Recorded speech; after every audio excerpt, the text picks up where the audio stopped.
Who is Victor Das, who is Zubeen Garg? Victor Das কি Don নি? Victor Das কি গুণ্ডা নি? ভিক্টৰ দাস এটা কি লাইভত আহি পেলাই মদ খাই ভাং খাই অপেন হেয়াৰ ছাত্ৰ ছাত্ৰীক শিক্ষা দিছে? জুবিন গাৰ্গক কৈছো মদ আহি তেওঁ কি মদ নাখায় নেকি? তেওঁ কি ষ্টেজত মাতলাবি নকৰে নেকি? ভিক্টৰ দাসক অপেনকে কৈছো, যদি সৎ সাহস আছে মোৰ লগত লাগক। আচলতে ভিক্টৰ দাসে যোনটো ৰেকৰ্ডিং বজাইছে সেইটো সম্পূৰ্ণৰূপে অসত্য। যোনটো ৰেকৰ্ডিং মোৰ ওচৰত আছে, ভিক্টৰ দাসৰ যদি ইমান সৎ সাহস আছিলে সি সম্পূৰ্ণ ৰেকৰ্ডিংটো বজাব লাগিছিলে ভিক্টৰ দাসে। আৰু ভিক্টৰ দাসকটো আমি কেতিয়াও বেয়া পোৱা নাছিলো।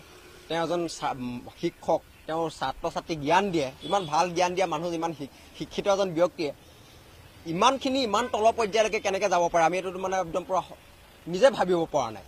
আৰু ভিক্টৰ দাসে যোনটো ৰেকৰ্ডিং বজাইছে সেইটো সম্পূৰ্ণ অসত্য এটা ৰেকৰ্ডিং। গোটেই ৰেকৰ্ডিংটো মই ভিক্টৰ দাসক অপেন চেলেঞ্জ কৰিছোঁ। ভিক্টৰ দাসে তেওঁ যদি সৎ সাহস আছে তেওঁ গোটেই ৰেকৰ্ডিংটো বজাই দেখাওক। আৰু তেওঁ যে ইমান কৰি থাকে, মাকক সন্মান কৰে, নাৰীক সন্মান কৰোঁ বুলি কয়, মা তেওঁৰ ভগৱান। যদি মাকক প্ৰকৃততে ভিক্টৰ দাসে মানে সত্যকে যদি মাকক সন্মান জনালেহেঁতেন, সন্মান কৰিলেহেঁতেন, ভিক্টৰ দাসে সেই যোন কপি ফটো মোৰ ভণ্টিৰ লগত আপলোড কৰিছে, ভিক্টৰ দাসৰ সেইকণো জ্ঞান নাইনে? সেইকণো জ্ঞান নাইনে ভিক্টৰ দাসৰ যে এজনী মোৰ ভণ্টিৰ লগতো ফটোখন বাৰু সামাজিক মাধ্যমত ভাইৰেল কৰিবলৈ কাৰণে মই সেইটো কাৰণে মই নিজৰ ভণ্টি এটা ষ্টেটমেণ্ট দিছোঁ আজি। আৰু ভিক্টৰ দাসক অপেনকৈ কৈছোঁ, যদি সৎ সাহস আছে মোৰ লগত লাগক। ঘৰৰ মানুহ টানি আনিবলগীয়া কোনো কথা নাই নহয় ইয়াত। ঘৰৰ মানুহ টানি আনিবলগীয়া কি কথা আছে? ভিক্টৰ দাসৰ লগত মই লাগিছোঁ, মোৰ লগত ভিক্টৰ দাসে লাগক। যদি মানে ভিক্টৰ দাসৰ সৎ সাহস আছে, ঘৰৰ মানুহ কিয় টানে? আৰু মই লাগিছোঁ জুবিন গাৰ্গৰ লগত। জুবিন গাৰ্গক কৈছোঁ মদ আহি তেওঁ কি মদ নাখায় নেকি? তেওঁ কি ষ্টেজত মাতলাবি নকৰে নেকি?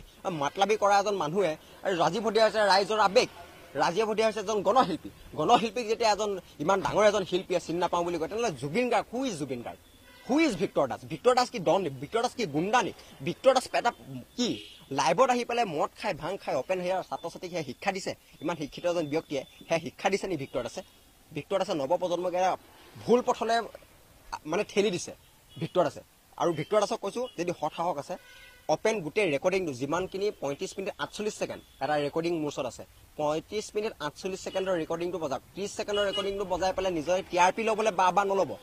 আপুনি নিজকে বাহ ল'বলৈ ৰাইজৰ আগত এটা মদাহীয়ে ছাত্ৰক বিপদে মানে ছাত্ৰ ছাত্ৰীক বিপদে পৰিচালিত কৰা এজন ভিক্টৰ দাসৰ নিচিনা এজন মদাহীয়ে এই ৰেকৰ্ডিংটো যোনটো আছে 35 মিনিট 48 ছেকেণ্ডৰ, সেই 35 মিনিট 48 ছেকেণ্ডৰ সেই সম্পূৰ্ণ ৰেকৰ্ডিংটো বজাবলৈ মই ভিক্টৰ দাসক অপেন চেলেঞ্জ কৰিছোঁ।